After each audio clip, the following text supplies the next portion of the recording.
देखिए, सत्येंद्र नाथ तिवारी जी झूठ के एक पुलिंदा हैं और ज़्यादातर कान का मजा लेते हैं वो कि हम अपनी बात रखें और सब हंसें। लेकिन सत्येंद्र नाथ तिवारी कोई तथ्य और कोई आधार अपनी बातों का नहीं रखते हैं। बेबुनियाद बेआधार जो है, जिसका कोई आधार नहीं है, वो रखने का काम करते हैं। हमारे साथ हैं भवनाथपुर के झारखंड मुक्ति मोर्चा के विधायक आनंद प्रताप देव। गढ़वा और पलामू दो जिलों की समस्याओं को लेकर सदन में देखते हैं कि काफ़ी ज़्यादा चर्चा होती है और आप उस पर काफ़ी ज़्यादा मुखर रहते हैं। गढ़वा में पेयजल की समस्या हो या बिजली की समस्या, गढ़वा पलामू, ये आपको क्यों लगता है कि इस एरिया को क्यों फोकस किया जा रहा है विपक्ष की ओर से? देखिए, गढ़वा और पलामू जो है पूरे झारखंड में राजनीतिक दृष्टिकोण से बहुत आगे है और जो काम माननीय मुख्यमंत्री जी के माध्यम से हुआ है और विपक्ष द्वारा डायरेक्ट जो है उसको नहीं होने का जो है इन लोग ढोल पीट रहे हैं, उसका तो हम लोगों को गढ़वा और पलामू को तो हम लोगों को तो सदन के माध्यम में तो हम लोगों को बात रखनी ही पड़ेगी।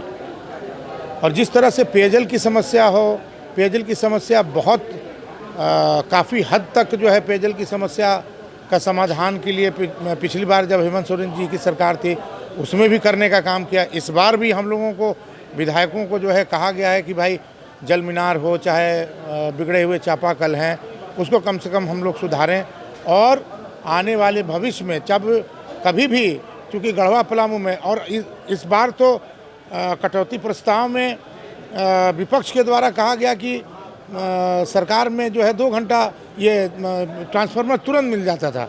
अब पलामू प्रमंडल में, गढ़वा में जब इनकी सरकार थी, मुख्यमंत्री जी रघुवर दास जी थे, तो 2 घंटा मात्र बिजली रहता था, 2 घंटा।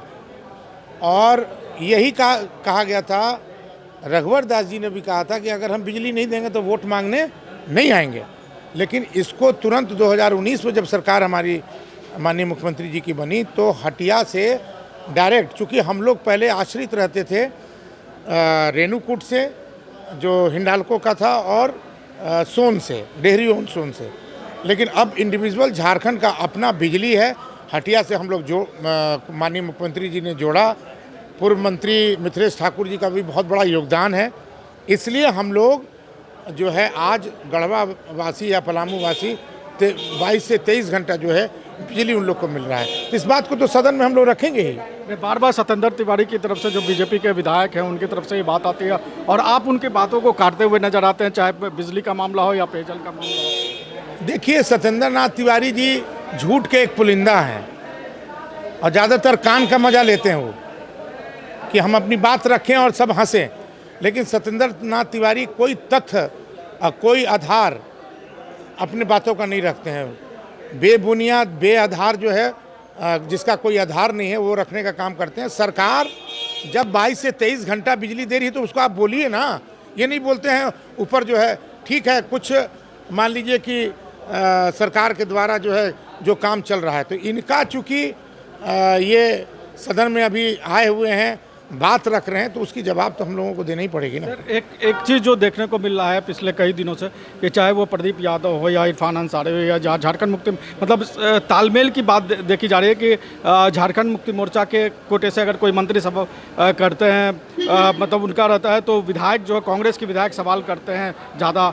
और जब कांग्रेस के विधायक, जैसे कल इरफान अंसारी और सुदीप सोनू में देखने को मिला, प्रदीप यादव का आज भी देखने को मिला, ये जब इस तरह की घटनाएं होती हैं तो आपको नहीं लगता कि इससे सरकार या गठबंधन को लेकर कुछ नकारात्मक छवि बनती है? हम मंत्रियों का अपना अपना बात है और सदन में सब हम लोग इंडिया गठबंधन के सब एक हैं और सब लोग एक सुर से जो है हम लोग आवाज़ उठाने। संजय यादव ने आज भी कहा कि इरफान अंसारी परेशान कर रहे थे। हमने कहा ना, मंत्रियों की अपनी अपनी बात है।